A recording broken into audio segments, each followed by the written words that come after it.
Good morning, good afternoon, and good evening, depending on where you may be in the world. My name is Sophia Arend, and I'm the Global Blockchain Business Council's Communications and Content Lead. And it's my pleasure to welcome you today to the GBBC Virtual Members Forum. This is a bi-weekly webinar we host showcasing the innovative work of our members around the world. And today we have the pleasure to be joined by Gilad Eisenberger, co-founder and CTO of Valid Network, for a presentation on Valid Network's approach to security and assurance for blockchain applications, and also lessons learned and the future state when discussing blockchain security. Just briefly before we begin, I'd like to introduce Gilad. He is a 14-year veteran of the technology sector. Using his expertise in the field, he has brought pioneering technology to large and small companies around the world, and is most recently the co-founder and CTO of Valid Network. Gilad is bringing safety and security to the world of blockchain applications and distributed technologies, which we'll hear more about today. For all of you joining us live, we welcome your questions at any point during Gilad's presentation. So please submit them in the Q&A box at the bottom of your Zoom screen, and we'll take them after. Thanks so much for joining us, and I'll hand things over to you now. Thank you, Sophia. Welcome, everyone. I'd like to start the presentation with a bit about me. We started with the bio, but just to talk about some of my background. I've been doing cybersecurity most of my professional life. I've done enterprise security, which later became cloud security at Microsoft. And I've been spending the past few years doing research into blockchain security, investigating various security vulnerabilities and attacks in that industry. And part of that work has been done as part of Valid Network. I'll also say a bit about Valid Network, where we provide security solutions for blockchain technologies or for organizations that are utilizing or depend on blockchain in any way. We do work on public and private blockchain networks, do static analysis, automated auditing, and also runtime monitoring and forensics for attacks and incidents that occur. From here, I'd like to move on to the presentation and talk about sharing some of the observation my team and I have reached over the past few years, diving into the past security incidents in blockchain, the past security challenges, into where we are today, and then move on into what we look at for the future in terms of security, for blockchain, for the technology, for the ecosystem, and so on. And before the talk itself will focus a lot about challenges and the reason why not to use blockchain. And I want to start the talk with talking about what are the reasons to use blockchain. And I'm sure most of the audience here is aware of the advantages of blockchain in terms of reduced costs, simplifying the auditing and providing visibility to all, and improving trust in locations where trust doesn't necessarily exist, and basically enabling communications and cooperation between entities that don't normally trust one another. During the talk, I'll be going back and forth between public blockchain and private blockchain. I'll try and focus in things that are more relevant to the public or more relevant to the private when that happens, but it'll be a bit of a mixed content between the two. And so we talked about why to use blockchain, and basically starting to talk about blockchain security would naturally start with the challenges that blockchain brings, especially in that area.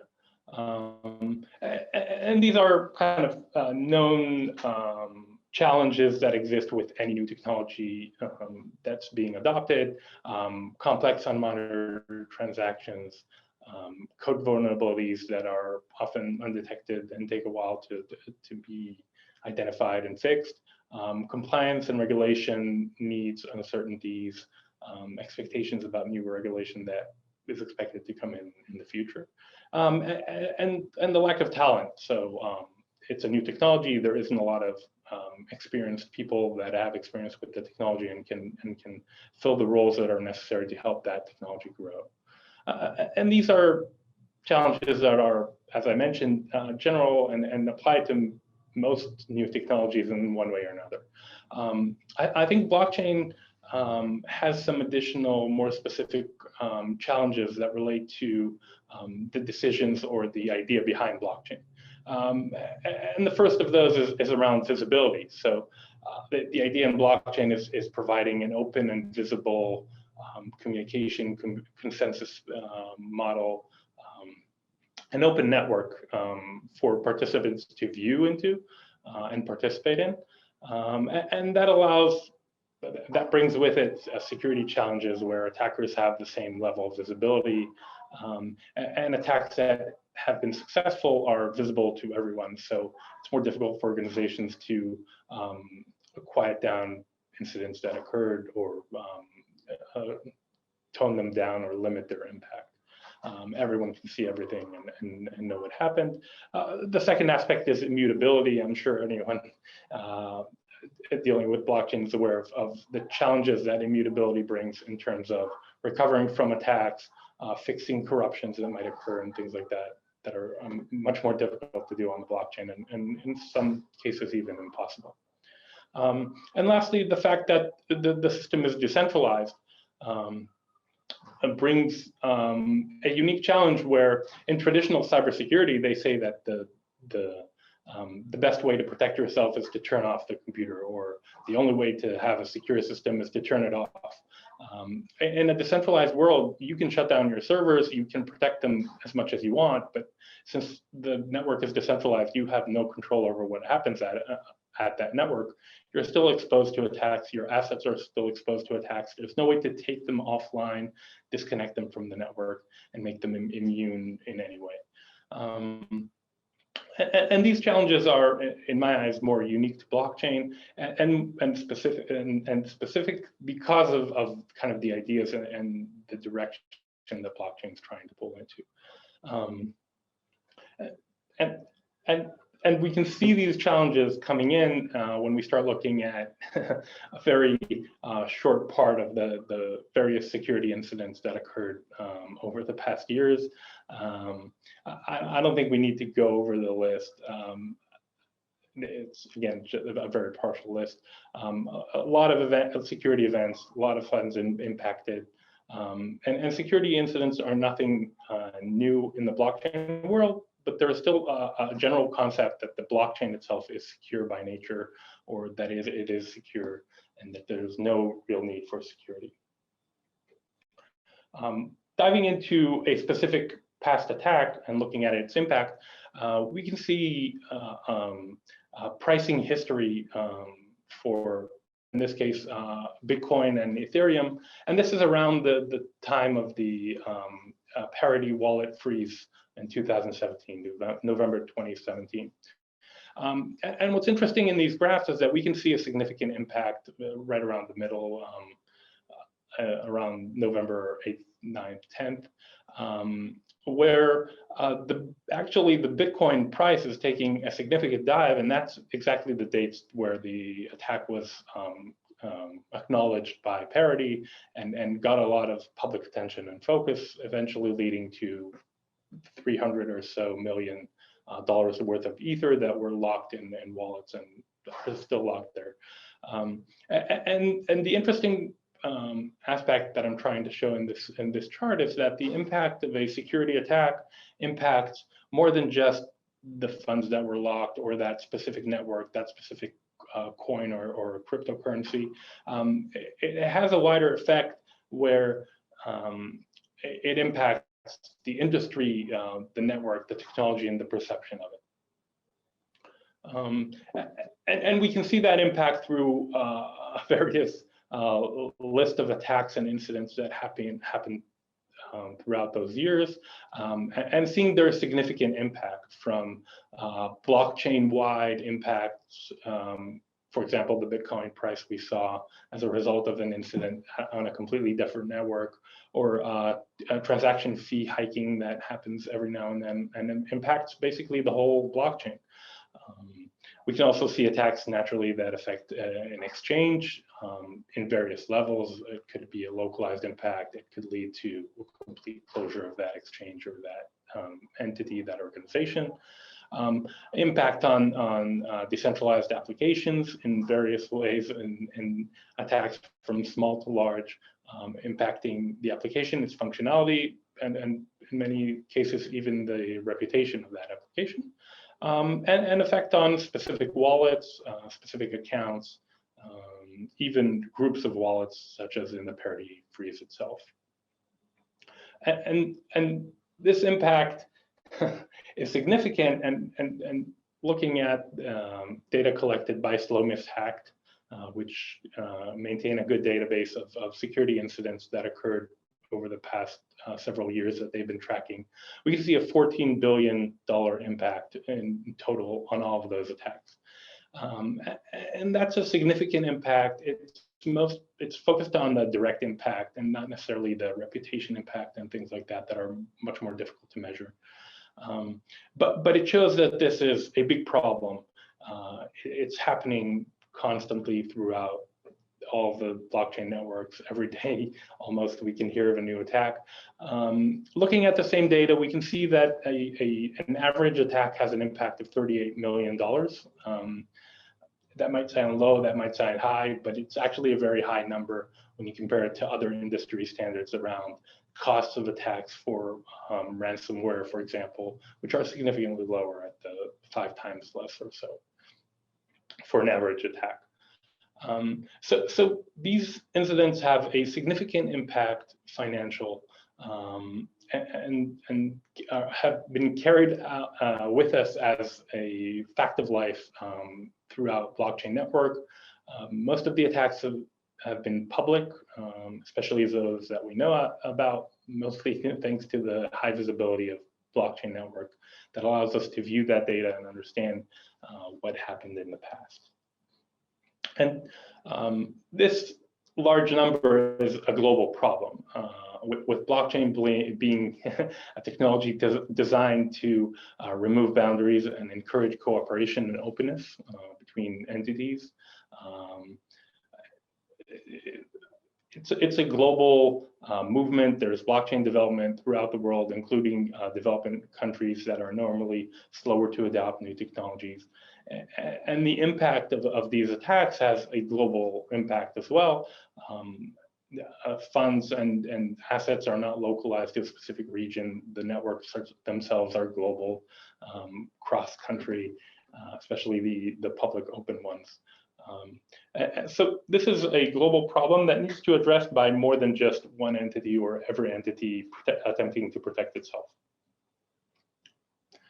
And that slide kind of brought us in from talking about the past events and the past incidents that we saw in various blockchain attacks into where are we today, and what challenges does blockchain users of blockchains, or organizations that are using blockchains, the industry and the ecosystem itself, what are the challenges faced by the technology today in the security space?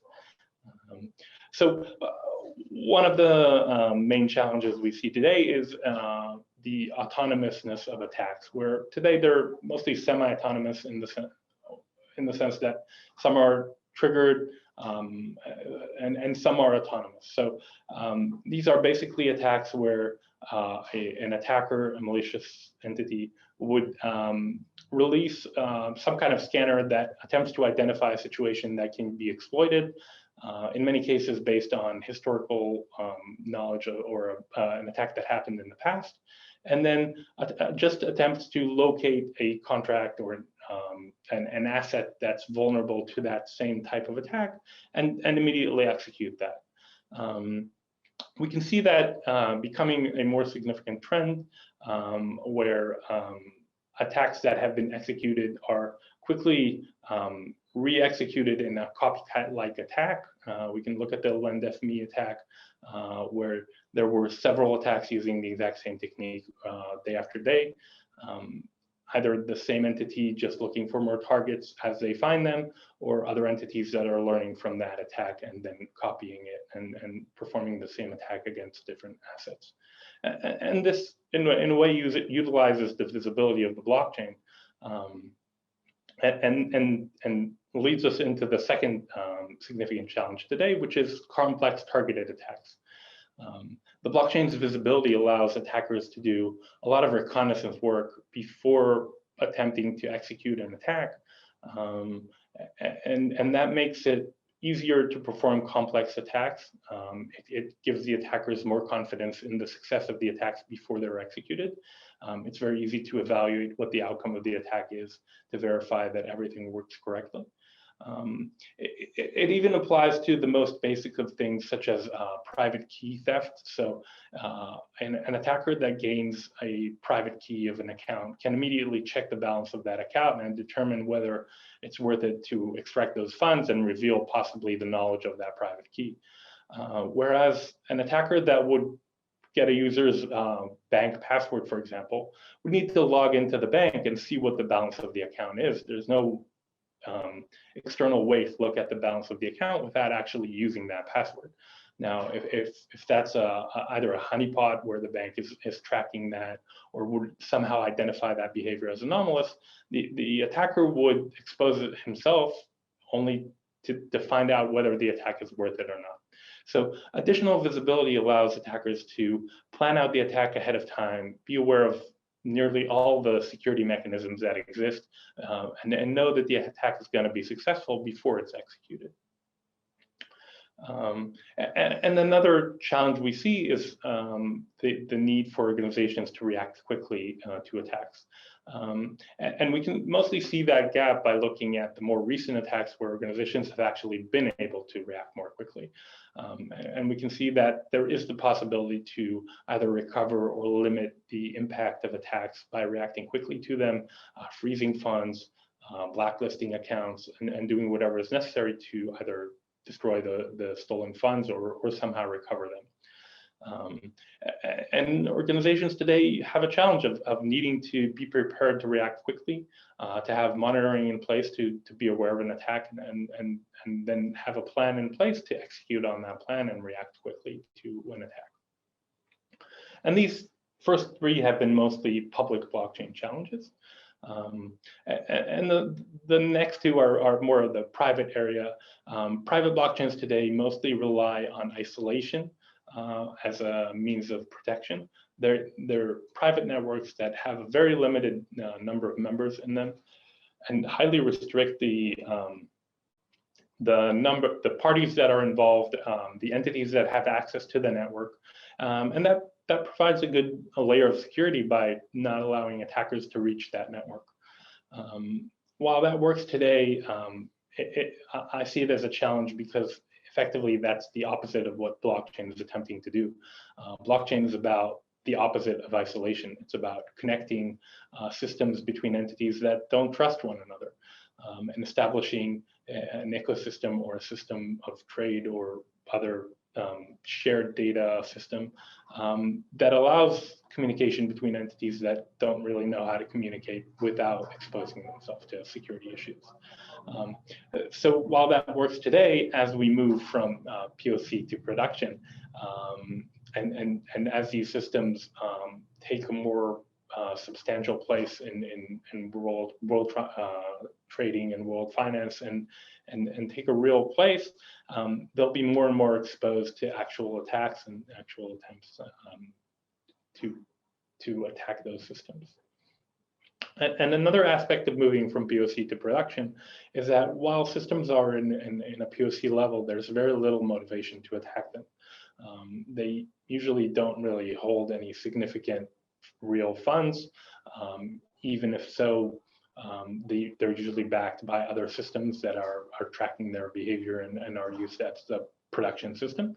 And as blockchain systems will move from a POC level to a production level, attackers become more motivated to actually carry out an attack. An attacker today, even if he would be aware of an attack that could be executed against a private blockchain network that's in a POC level today, there would be no motivation to execute that attack and reveal the knowledge of that possible attack, as opposed to waiting until that system is in production and possibly either causing damages or potentially stealing funds or any other damage that attack might expose. And we talked about challenges. I'd like to talk a bit about where the solutions are today, or where security is today. And I see three areas where that is. It's around heavy auditing, and that auditing goes hand in hand with security experience, which are the first two security solutions. Systems today are very widely checked and verified for issues, and those checks are based on past experience of attacks, of vulnerabilities, of mistakes that were made when either writing those systems or deploying them or using them. And that allows better security overall. You can audit your system and get protection from most known attacks. It's of course not foolproof, but it provides a good security. And that same security experience has left us with asset systems that are battle tested or battle hardened. There are accounts today that hold billions of dollars of bounties, where if you could find a security vulnerability, you could potentially escape with that level of bounty, hundreds of millions, even $1 billion. So that's a large bounty. Currently, it's not being exploited. So that would indicate that there are no real known attacks there. It's unlikely someone's waiting for the opportunity for that bounty to be bigger and to cause more impact with that attack. And the last thing we see in security today as a solution is faster reaction times. Especially during the second half of 2020, we saw organizations that were attacked starting to react quickly and move quickly to freeze funds, blacklist addresses, suspend trading in any way they can to limit the impact of potential attacks. And that has proven effective. So they've been able to reduce the impact, to recover some of the funds, most of the funds in some cases, and overall limit the level of impact of an attack that's relatively new. While in the old days, they would move to a hard fork to recover the funds, but today there are other mechanisms in place. It's true that these mechanisms require preparation ahead of time. You need to have the mechanisms in place to either destroy the funds, prevent them from being transferred, relationships with other entities such as exchanges to help you recover those funds or take whatever actions you need. And as I mentioned earlier, you need to have both the monitoring to detect the issue quickly and the plan in place to react quickly to that attack and perform the actions necessary to reduce the impact. And what we are seeing is that when that's done correctly, that can have a significant impact on the impact level of the attack. So it can be successful. And we talked a bit about where we are today, and leading us into the final aspect of where do we think we're going to tomorrow. And this slide actually shows areas that are challenges and opportunities or solutions as well, together. So with the autonomous capabilities that we discussed that are starting to emerge for attacks, these same autonomous capabilities can be used for by white hat hackers to exploit the attack and protect the funds, capture them, return them to their respected owners. And even to just monitor and identify the vulnerability and let the required parties know that they have this issue that could be exploited and help them act quickly to fix the issue. So definitely, if we look at what to expect tomorrow or in the upcoming years, an increase of autonomous capabilities is definitely to be expected, both by attackers and by entities trying to protect themselves. Automated scanning, detection of attacks, automatic reaction possibly to certain events that happen. These are signs of maturity that are likely to emerge. The technology certainly allows autonomous operation here, and it's a matter of getting to where we know these systems, we can prove that they work effectively, attackers can prove that they work effectively as well, and generally increase the maturity of all the autonomous capabilities. And the second area is around maturity of attacks and defenses.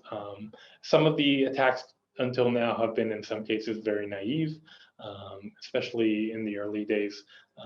We can see how the maturity is increasing and the complexity of attacks is increasing.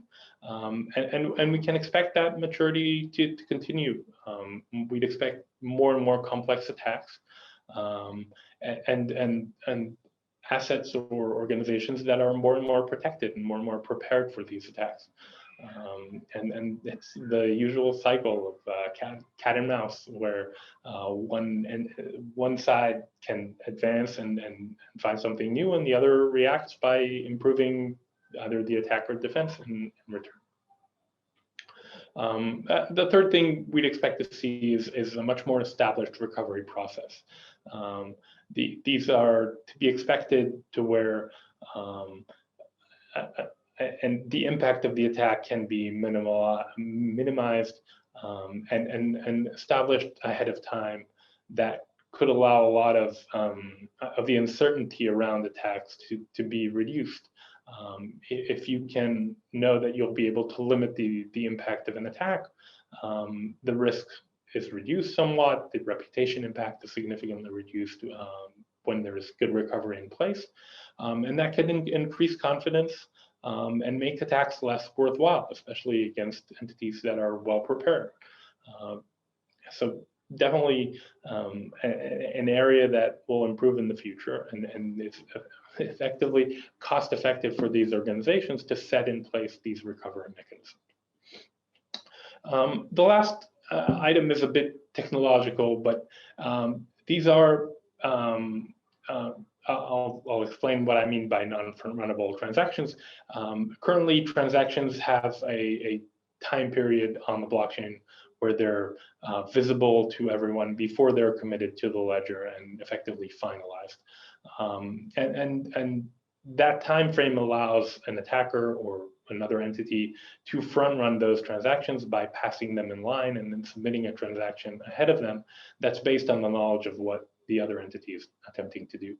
And there are technological solutions that either prevent this or significantly limit the amount of the size of opportunity someone has to front-run a transaction. These could be in different consensus mechanisms or other technological implementations that allow entities to protect themselves from aspects of the blockchain that are considered an inherent part of it. So visibility into transactions has often been a cornerstone of blockchain, and non-front-runnable transactions, for example, allows limiting the impact of that visibility on potential users of the blockchain to protect themselves from front-running. And this trend is likely to expand to additional aspects. If we look at privacy-enabled blockchains, they offer somewhat of the same same idea of protection, of using a new technology to slightly alter the concept of blockchain and potentially limit some of the downsides or some of the potential limitations that exist in the idea of the technology. And having talked about the past and the future, a nice George Orwell quote. This one is actually from the Command and Conquer game. It's slightly modified.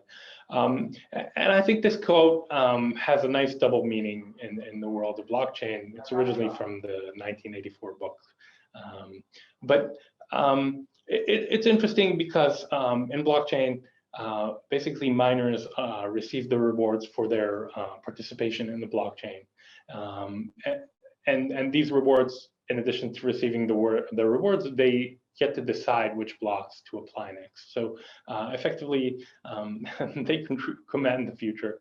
And then these same miners are effectively the entities that provide the safety in terms of assets. So by continuing to mine blocks, the mining is what guarantees the value of the assets that are stored in the blockchain.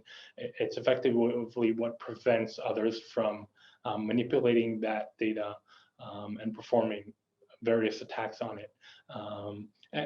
But these same miners, when they add blocks and by controlling the mining power, they also have the ability to decide on hard forks, which is effectively an attempt to modify the past and to alter it.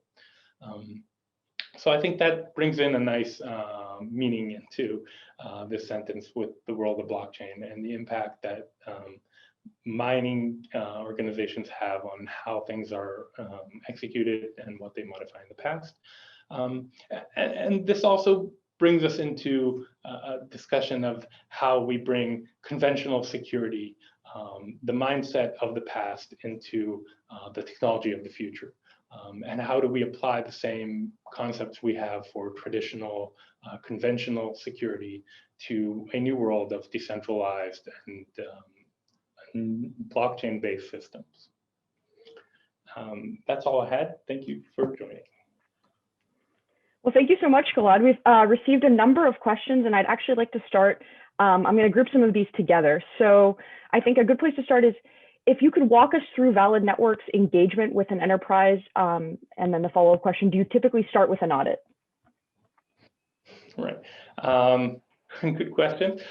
So we provide an automated system.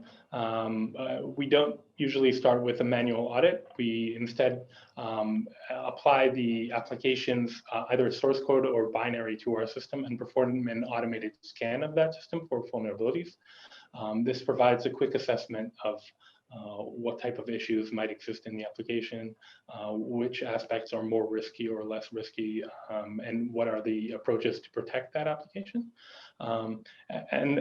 Once we adapt the code, either the source code or the binary, we can then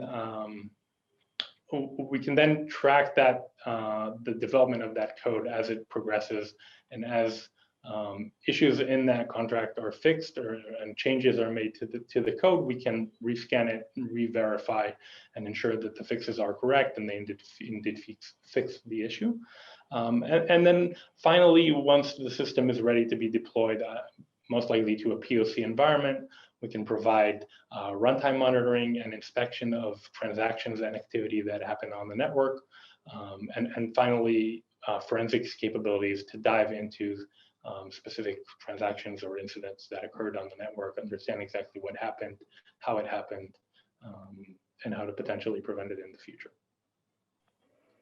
Thank you. And also to the folks who were asking, we will certainly provide links to Valid Network's website, so you can even request a demo online as well if you're curious to learn more. Somebody says, thank you. This is a very important topic. Regarding Parity wallet lockup, this was really a coding loophole / error. In that case, do you consider that a security hack? If some of the issues are due to coding error, are they in fact hacks? Good question. A bit of a debate. Specifically, the Parity hack was a deployment issue. So they were fixing a previous security issue that they had with the contract, and they didn't initialize it. That left a backdoor open. And that itself is a security issue. The discussion on whether the attacker in this case, or victim, but whoever invoked that specific backdoor and effectively, either mistakenly or purposefully, locked all those wallets, that's a different discussion. I don't think there's a doubt that there was a security issue, in the sense that had anyone attempted or had an interest in performing a malicious action and locking those contracts, he would have been able to. So I definitely see that as a security issue. I'm not certain that this was an intentional attack, but it may have been an accidental attack. The impact has definitely been significant, and due to what I would only describe as a security error. It may have been a deployment issue, but it was a deployment issue that caused the security problem. Absolutely. Somebody also asks, do you work with governments? That's a good question.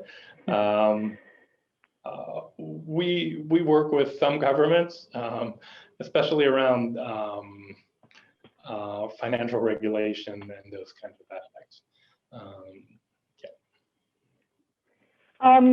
And this question actually relating to government use of blockchain. So they ask, what are your thoughts on Estonia's use of blockchain for digital ID? Is it secure and effective? And do you think it is a model for other countries? That's a good question. I'm not too familiar with their solution. I'd love to continue discussing it over email. I don't have an answer offhand. Absolutely, that's fair. Okay, as we're talking about governments and you mentioned regulation a little bit, someone asked, what role do standards and regulations play in encouraging adoption? I think you did talk about this in your presentation, but also can technical standards also improve security? Yeah, definitely. I think in the technical standards area, there's the standards are still very non-technical. So they're very generalized. They're more of guidelines. It's very difficult to measure your meeting of those standards. Some of them are easier to measure, but some are quite difficult to measure objectively.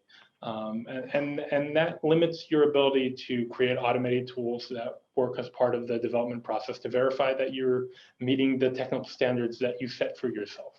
And I certainly think as time progresses, those technical standards will mature into a much more structured structure, which will allow easier measurement of whether or not you meet your technical specifications, where the issues are, what changes need to be made to meet those, and that will significantly reduce the risk of attacks and help organizations protect themselves. So I definitely think it's important, expect it to mature in the future. Absolutely, that's definitely a focus of the GBBC as well. Another question here. What do you think about crypto exchanges and the level of security measures they have in place? Are they doing enough? So a good question as well. I definitely think crypto exchanges are, especially, well, I think we need to separate that into the centralized ones and the decentralized ones. Definitely the centralized ones definitely have high security standards, and they have the added protection of being in some ways isolated, hidden from the view, and some security by obscurity, which is not a solution, but it certainly helps. And it's difficult to assess exactly how many attacks they faced and what the impact was. There's not too much data. They have very much control of what they expose and what they don't. But that system seems to be working well. For the decentralized exchanges, there have definitely been issues with some of the contracts there. We have a good research paper coming out on 2020 and all of the impacts. I definitely think there's more to be done. As I mentioned in my slides, I don't see this as a problem that can be solved by a specific entity. I see this as a global problem and as an ecosystem problem that we need to work to solve together through the concept of power blockchain, which is visibility and openness. And certainly by learning from past mistakes, building up the mechanisms to ensure we don't make those mistakes again and effectively reaching that. I think that speaks to Valid Network's approach to security and assurance on the whole. Somebody else asked if you're aware of any data regarding the correlation of attacks in COVID. Did perhaps the number of attacks go up during the sort of lockdown period we've been in? So there certainly has been a rise in the number of attacks in 2020. The impact varies significantly. It was higher than 2019, so it's on the rise. There were some significant attacks in 2017, 2018, where the damages were very large. I think the data set is still a bit small to estimate, especially to correlate that to the effects of COVID. I think it's been an exciting year or two in the blockchain industry in many ways.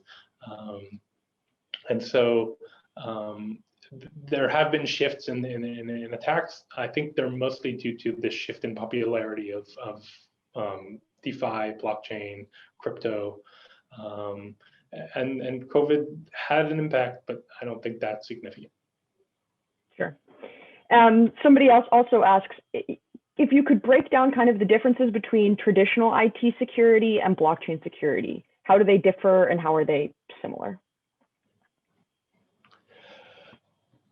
Very good question. So I do think blockchain security is still very immature. In many ways, there's not much security in place for blockchain. There are few solutions. There's little integration into the rest of the organization. Blockchain security solutions, especially in private enterprise type deployments, are very limited and scoped to the blockchain itself. They don't connect to other assets in the organizations. They don't share data about other attacks and possibly cross-system attacks or cross-system impacts. So I think in the organization, in the enterprise, blockchain security is very immature and very at its early infancy. And it's expected to grow and mature and connect with the rest of the organization and the rest of the security organization within the enterprise. Regarding public blockchain, crypto, I think it's a completely different world. The concepts that apply to traditional cybersecurity are challenged by blockchains, public blockchains, complete shift of concepts and differences. It's very difficult to protect yourself. So all of the traditional concepts of protection, of having a firewall or a mechanism in place to prevent an attack, to filter transactions, to filter data, they don't really apply to a public blockchain. And that requires a larger focus on auditing, on identification of vulnerabilities beforehand. And that challenges some of the concepts that are traditional in traditional security, cybersecurity, where vulnerabilities are fine. If you have a firewall that's protecting from it, you're still protected. So definitely vulnerability detection, auditing haven't had that significant a place in traditional cybersecurity as they should in blockchain, most likely. Just as we're talking about, well, even future threats, somebody asked, do you think quantum computing poses a real threat to blockchain security? That's a very good question. So definitely there are risks around encryption, hashing. I think those can be solved by technological quantum proof algorithms. And they'll require an evolution, but I don't see that as a significant risk. Definitely the increase of compute power would help at the maturity of attacks. The capability to identify vulnerabilities should be significantly improved with high computation capabilities of quantum computing. And possibly new attacks that we're unaware of today at a conceptual level that might apply to blockchain in that level. It's definitely an interesting topic, and I don't think anyone has answers about where it'll take us. Well, Gilad, I'd just like to say thank you so much for your informative presentation. I think our audience has really enjoyed picking your brain in the Q&A as well. So just before we close out, I'd like to ask, what are Valid Network's goals for 2021? What's next on the horizon? So we're continuing to grow, hiring like crazy, and looking to push both in the enterprise, look into more and more complex organizations and offer a better solution there, as well as use the public blockchain to learn to grow and understand what new attacks are coming in and where we're moving to together. Excellent. Well, we so look forward to watching Valid Network's progression in 2021, and definitely a need for what you're doing in the space.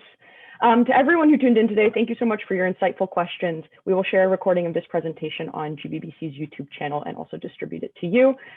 You can follow us on Twitter and LinkedIn for regular updates, and we will also share the links to Valid Network's online presence, as well as information to contact them if you are so inclined. So thank you so much to the team of Valid Network, and especially to Gilad for joining us today. We appreciate it, and take care. Thank you.